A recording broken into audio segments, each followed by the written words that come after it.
If you're an author or plan to be one, get excited because this podcast is for you. Book Marketing Mentors is the only podcast dedicated to helping you successfully market and sell your book. If you're ready for empowering conversations with successful marketing mavens, then grab a coffee or tea and listen in to your host, international best-selling author Susan Friedman. Welcome to Book Marketing Mentors, the weekly podcast where you learn proven strategies, tools, ideas, and tips from the masters. Every week, I introduce you to a marketing master who will share their expertise to help you market and sell more books. Today, my special guest is Gina Ramsey. Gina is a multifaceted individual with a passion for making a difference in the world through humor, inspiration, and connection. Based in Superior, Wisconsin, she wears many hats as an author, humorist, entrepreneur, podcast host, and bucket list guru. Gina's an expert in finding the funny in life's ongoing crazy mishaps and blunders. These are highlighted in her books, Burnt Glove Boxes, Embracing Life When It Goes Up in Flames, Volumes 1 and 2. Gina, it's an absolute pleasure to welcome you to the show. Thank you for being this week's guest expert and mentor. Thank you for having me, Susan. I appreciate it. I've got to ask you about this bucket list guru. What is that all about? It's funny because it really feeds into my book. A number of years ago, it was probably about 2004, I did a journaling class, and one of the activities was to write our bucket list. And we had like a minute or 2 minutes that she gave us to write as fast as we could. And so I wrote all of these things. If you've heard of the law of attraction, I was actually doing that, the law of attractions, manifesting things that I really wanted to do in my life. And one of those things was writing my book, which is the Burnt Glove Boxes book series. So all these years, I've been telling people that I'm going to do this. I've been writing it, writing story titles. And through all of setting goals and setting my intentions and taking the steps to reach those goals, I aspire to encourage others to fulfill their bucket list or whatever you call it. Some people, they call it their dream thing list. Some people don't like it referred to as bucket list, but don't go out of this world with regrets, and we're not guaranteed tomorrow. So start writing those things that you really want to do in your life, including if you want to set a legacy, change the world, give your gifts to the world, which is what my books are all about, is bringing joy and happiness to our world, one laugh at a time. Yeah, I encourage people to live out their dreams. Wonderful. I love it. Yes, you talk about uplifting people with humor. Yeah. Did you always have a good sense of humor, or was it something that grew out of experience? My dad was really funny, and he would always do funny things. I remember as a kid with my best friend, we would laugh at everything, to where you're eating dinner and you blow milk out your nose. You're laughing at just the dumb stuff in life, right?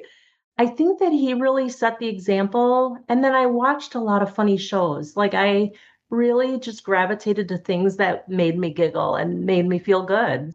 I love that. It's so funny when you said the milk coming out of your nose. My son-in-law has this habit of cracking a joke just when I've got some tea or something in my mouth, water, and the same thing happens. And then it's everybody is hysterical, of course. So yes. If authors want to use humor, how can they do that without sounding fake? The biggest thing with it is not going overboard with it. There's something in the humor writing techniques, and it's using the element of surprise. If you look at funny movies, one of the funny movies, you think about is maybe A Christmas Story, where Ralphie's trying to get his Red Ryder BB gun. The humorous parts, they come as a surprise. The tension leads you to this funny thing that happens. And I think that if a writer tries to be too funny and adds too much in there, the reader can get bored. You don't want the reader putting the book down. You want to keep them reading. I think it's really important to really know the importance of good story structure and then incorporating humor within that story. So do you think it's easier to be funny in your writing or in speaking? That's a great question. For me personally, because I'm just breaking into the public speaking on stage, I'm learning that craft. For me with writing, I have that opportunity to think through what I want to write, or if something doesn't seem as funny, maybe I'll take that out or add a little something here or there. So I think writing funny allows me that space to think through it. And I know we had a previous conversation about you can try to be funny, but if the audience doesn't think that what you're saying is funny, that can be tough. But yeah, just talking with a friend or whatever, I do great with being funny. It changes when you get up in front of hundreds of people on a stage, Yes. yes. Do you test out what you've written? Let's say you've written something that's meant to be humorous. Do you test that out with friends, family, even your clients, maybe? I actually do. There's a lot of writers who they write their stories, they edit, they send it to the publisher or the editor, and they don't read it to their family. They don't read it to anybody. But my family is my biggest support, and especially my husband. I'll write a story and I'll read it to him. The thing is, with my two books, these are stories that have actually happened to us that are hilarious. It's Murphy's Law scenarios, life's mishaps, like you mentioned in the beginning. They're already naturally funny. So I don't have to go overboard and try to be funnier with them because what's unfolding is already kind of comical. I love the fact that you're thinking of something. We don't know what it is, but it's Yeah. obviously funny because you're laughing about it. Yeah. Yeah. My whole life is funny, Susan. Well, how do you actually spot those funny parts of, say mishaps, as you say?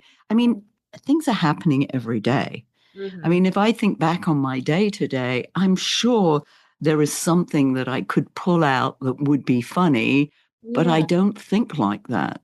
How Yeah. can you teach me to think like that, maybe? One of the steps, and I've taken several writing classes with humor writers, I was already doing a lot of the stuff that they suggest because I didn't train in this stuff. So I don't know how I knew to do these things. But just keeping a list, keeping a little booklet next to you or doing like a notes in your phone. And when you see something that you're curious about, or that you feel like maybe this could have a humorous spin to it, put it in your notes, in your little notebook or in your notes on your phone.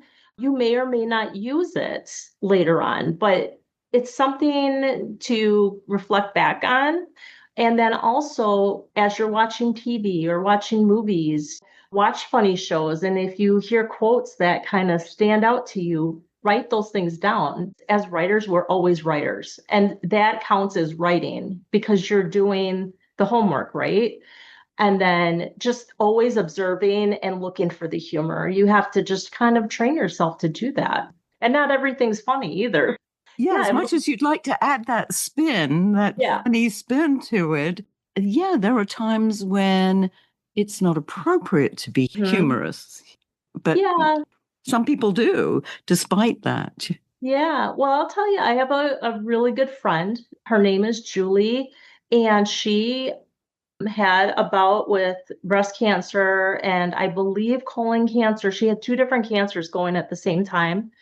Her insurance dropped her. Her book is called My Healthcare is Killing Me. And it's not a humor book, but she incorporates humor, she incorporates snarkiness, and the way she puts spins. And it's, again, it's not overdone. Her little snarky comments come as a surprise. If it's a receptionist that was rude to her, she'll put a humorous spin on that, which I think is helpful too, because you don't want to be mean spirited towards people. You want to write from a place of compassion, or at least just not being mean. The way she does it is really, really well done. I think you can find ways to do it, but it's like you said, being cautious to not overstep bounds and being mean. Well, and what's funny to us here in the US may Yes. not be funny to somebody in Europe or, Yeah. in another country, in an Asian country. Their Mhm. sense of humor may be completely different. Not maybe, it is very different, Right. having spent time in different countries. What happens when you talk to an international audience? How do Yeah. you balance that? Because if Yeah. you talk in American terms, it just goes over their head because they don't understand it. Yes. And that's a great point. I know that, again, just learning the whole piece of that with public speaking, but I did go to the Association for Applied Therapeutic Humor conference, which is an international conference. They held it in North Carolina, but there were a lot of international people from all over the world who attended it. And one of the Asian ladies, and I can't remember which country she was from, but this one keynote speaker was being funny and he was making references to movies and different things that she had no clue about. She said, I struggled with a lot of his presentation because I didn't know what he was referencing. And everybody's laughing, right? But she's not understanding what people are laughing about. So I think it's, especially in this public speaking realm, I think it's really important to know your audience and to be able to tailor your craft to each audience that you're speaking to. And it could still fall short. So, but doing your best to try to accommodate. So that leads me to the question that what happens if you use humor and it does fall flat? What do Yeah. you do? Yeah. For me personally, if a statement I make that I think is kind of funny and it falls short, I just keep going. I don't try to get in my head about it because, like you had mentioned just a little bit ago, humor is very subjective. So, what's funny to one person, I mean, you even look at TV shows. Some people love Seinfeld, some people hate Seinfeld, right? I don't take it personally. I just keep going with my presentation. Yeah, and just being aware when you're doing public speaking, you're reading the audience. I mean, Yes. a good speaker is reading that audience. They Yeah. can see, are they smiling? Are they laughing? Are they crying? How are they reacting to you is really important because obviously, and I was telling you, I had this experience many, many years ago in Duluth, Minnesota, where I was doing a full day presentation. I believe it was on time management, Mhm. and nobody laughed. They're deadpan faces the whole day. I mean, Yeah. I could have stood on my head. I could have spit quarters. I could have juggled. I could have done crazy things. It was if this blank look, and Yeah. people had been sent to this presentation. Mm. It was a public workshop. People had Mhm. been sent there. There was this begrudging having to sit listening to this woman who they didn't want to listen to. Yeah, they Yeah. certainly let me know that. I think that's a huge piece too, is you look at if it's a workforce, right? And the employer's trying to check off that box of self-care or trying to create a more cohesive work environment. Well, these people have work tasks they got to do, and now they're being made to go to this presentation or this day-long conference when they have other stuff that they got to do, and they know that it's piling up, right? I've worked for years in kind of that setting and it's tough. So it depends on your audience. There's one phrase that I was taught by a lady that we both know, Judy Kane, and I came up with the phrase, but it was kind of like working through my issues with stuff like that. And I did my best, and my best is good enough. And it's an easy way to, if you come up with this mantra of being able to let go, right? Mm, And in that moment, you probably felt horrible, but at some point, you got to just let it go and move on. And I bet the next presentation you did was good and you had a good reception. yeah. And that actually happened because I was spending a week traveling from one city to the other in Minnesota. And I Mhm. was like, this first one was so awful. Yeah. And I Yeah. thought, oh my goodness, if I'm going to have a week of this, any event, the next stop was St. Clair, and that was great. And then I went on to Minneapolis Sure. and is it Bloomington, Bloomingdale? Yeah. Yes, it worked out and it was a fabulous week. It just started off Yes. negatively. Yes. And I just went to my hotel room. I just wept. But I wish I'd known that phrase, you did your best. You can use it and your listeners can use it too. Yes, it's a great phrase. What about mistakes? I mean, this is just wide open humor for people making mistakes of trying to be funny. What are Mhm. some of those common mistakes that you've seen or you've heard about? The one thing I had mentioned is not overdoing it, using that element of surprise where your reader's not expecting it, the little comment that comes out. The other thing, common phrase in the humor world is you punch up, you don't punch down. So you don't make fun of certain populations. It's just not appropriate. You punch up at celebrities or politicians. I personally don't like punching at all.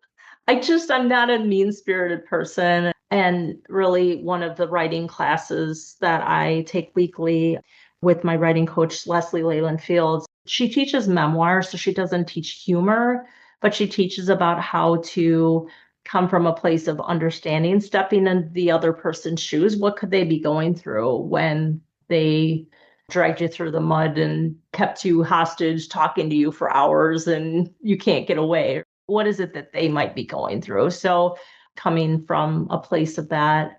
And the other thing that sometimes people tend to do is they'll use cliches, and really it's phrases that have been used before. A good example is airplane food. A lot of humorists, a lot of comedians have talked about the horrible airplane food, right? So we all know that the airplane has bad food. When you use a lot of cliches, people have already heard it. And then again, the writing becomes boring. They heard it before, they don't want to keep reading. So, on your goal as a writer and as an author is to keep them reading. How can you rephrase that? How can you put a different spin on it so it's not the same old that people have heard before? So, those are three of the big ones that can help your humor writing. And I've heard self deprecating humor. If you're going to Yeah, make fun of somebody, do it about yourself. absolutely. And if somebody wants to laugh at that and they suddenly say, oh, yeah, that happened to me, or, yeah, I Yeah. feel the same way about that. Yes. Yeah, exactly. And I use some of that. And you got to be careful too, though. We have to be careful of how we talk about ourselves and what we're putting out there about ourselves, right? Because if you don't have a good self esteem, or even like saying mean things about yourself can impact your life in so many ways. It just puts a negative spin.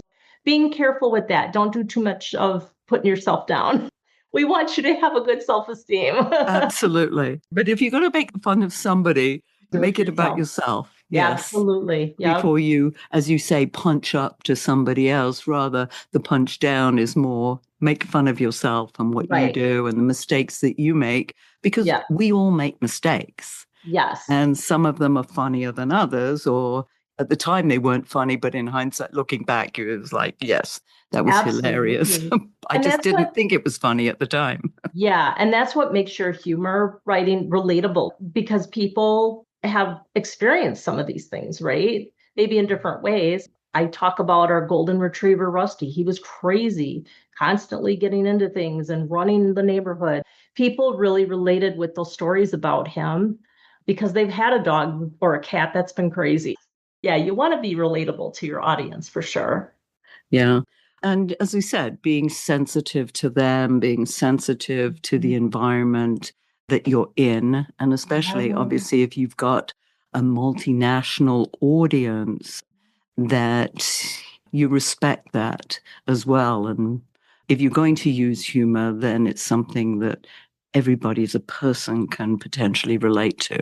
Would you agree with that? Exactly. Absolutely. And there's different types of editors, and I can't think of right off the top of my head, but I know that there's editors that can screen your writing for cultural insensitivity. Even if you're going to self-publish, make sure you're getting editors with their eyes on your stuff, because it's amazing the things that you might not see that the editor is going to say, you know what, I would leave this out because this is not going to fall well on your readers. I think that's so important to make sure you have eyes on your material. What would you say to someone who thinks they're not funny? Laughter is one of our primary things that we do as from a baby, right? And we've laughed like hundreds and hundreds of times as a child. And then we turn into adults and somehow the world is no longer funny or we don't laugh as much. I think everybody has an innate sense of humor, thinks certain things are funny. And I think it's just really honing in on that. Again, watching movies that you think are funny or shows, really start writing things that you think are funny. And then the other thing is reading about writing funny. There's a gentleman, Scott Dickers, and he has 3 books. The first one is How to Write Funny. The second one's How to Write Funnier and the Funniest. They kind of follow along. But he used to write for what's called The Onion, which was a newspaper out of Madison. And it was just ridiculous stuff that they wrote, just funny stuff. But he has a lot of great tips in there. So I'd say read books on writing funny, read humor books, see what you like, see what you don't care for, and then start writing, meet with writing groups or have a writing partner that can review your things and go from there. Yeah. Just the thought of adding humor it's a little scary for Uh-huh. someone who I might use humor in my speech, but I hadn't thought about it from a writing standpoint, other than the fact that I might, as I said, use it maybe some self-deprecating humor if I Yeah. wrote something. But yeah, it's a little scary, the whole idea of writing funny. Yeah. I've sat through several of Scott's classes and he talks about write all the funny stuff that you think. Go overboard with it because you can always take out. Now that's a great technique. I didn't do it that way. I just wrote my stories as I remembered them, kind of tweaked the funny as I went along. So I think that there's different ways of doing it, but really immerse yourself in funny stuff if you want to write funny, because writing humor, it can be difficult because of all the reasons we just talked about. You want people to read your book, just really having a good feeling for that. And then again, I can't stress it enough, but knowing the formula, the structure of good writing, having the outer story, bringing your reader in with you, showing them like they're standing next to you during this versus telling them, I did this and I did that. And really digging for the inner story, which that's where the golden nuggets are. That's the meaning to you, what you took away from this experience, what you hope that your reader might take away from it. Really doing that story structure correctly and then interjecting funny throughout your story is going to be the most effective because it's going to keep your reader reading. And that's a beautiful segue into how our listeners can find out more about you and your funny. You can find me at my website is www.ginaramseyauthor.com. And then I'm also on Facebook and Instagram and all the things, all the social media. I'm more engaged on Instagram and Facebook.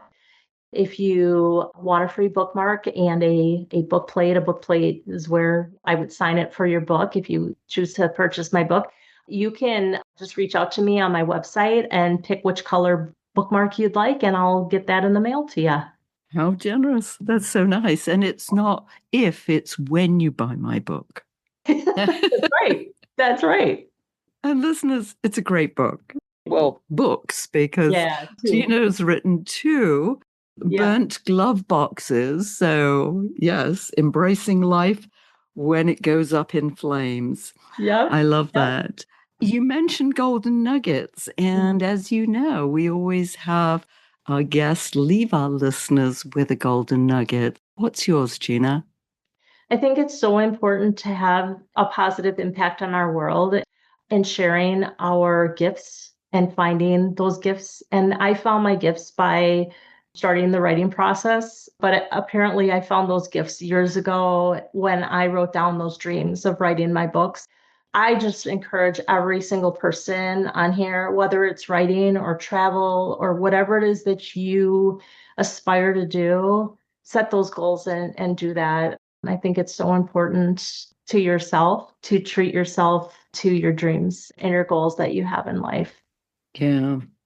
Yeah, no regrets. No regrets. You just don't want any regrets. There's nothing worse than not doing the things that you wanted to do because you decided for one reason or another, you didn't have the money, you didn't have the time. There were other things that were more important at the time. Yeah, anything's possible. Yes.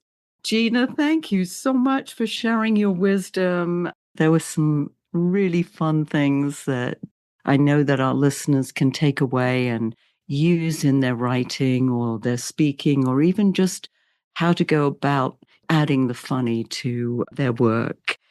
And listeners, if your book isn't selling the way you wanted or expected to, let's you and I jump on a quick call together to brainstorm ways to ramp up those sales, because you've invested a whole lot of time, money, and energy, and it's time you got the return you were hoping for.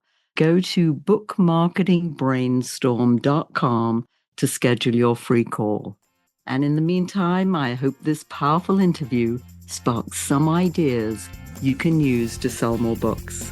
Until next week, here's wishing you much book and author marketing success.